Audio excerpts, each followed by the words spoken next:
I'm going to steal a line from my partner Chris Dixon, who I think everyone here knows super well, and he has this kind of theory about like financial cycles in crypto versus kind of product innovation cycles in crypto, and how they don't actually overlap. And what usually winds up happening is you get a new bunch of new people coming in, building new interesting applications, software, and that leads to in some ways the next price boom. One thing Yeah. actually out even getting outside of crypto, I've been talking to a lot of founders. Some I work with, some I don't.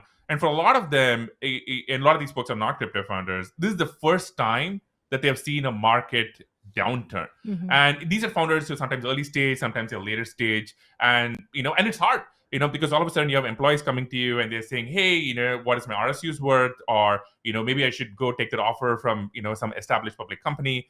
And and I think you are like a very interesting person here because like when Coinbase went through some of these previous downturns, and last week we had like Dan Romero on the show Yeah. who was talking about this. It was really hard, right? And I think now we know these crypto cycles come and go. At the time, it may not have been like so clear like several years ago. Yeah. So how was it for you as a founder to go through that? I mean, people left, people are like, hey, is crypto here to stay? All of this obviously kind of seems silly in retrospect now. But how was it for you kind of emotionally to kind of go through that? Because I think startup founders are going what you went through now, but for the very first time.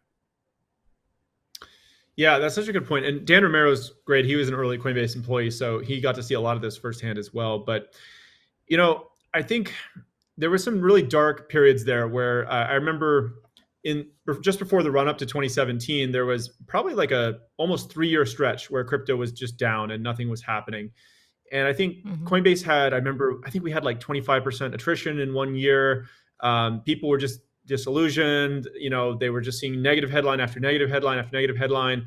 And they let it get to them. It wore them down and it changed their thinking. I remember I went to this conference.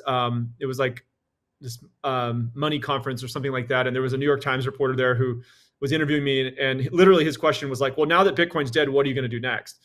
And I was thinking in my head, like, what do you mean? It's like not dead at all. The New York Times we're gets going it through right the next again. cycle. Right.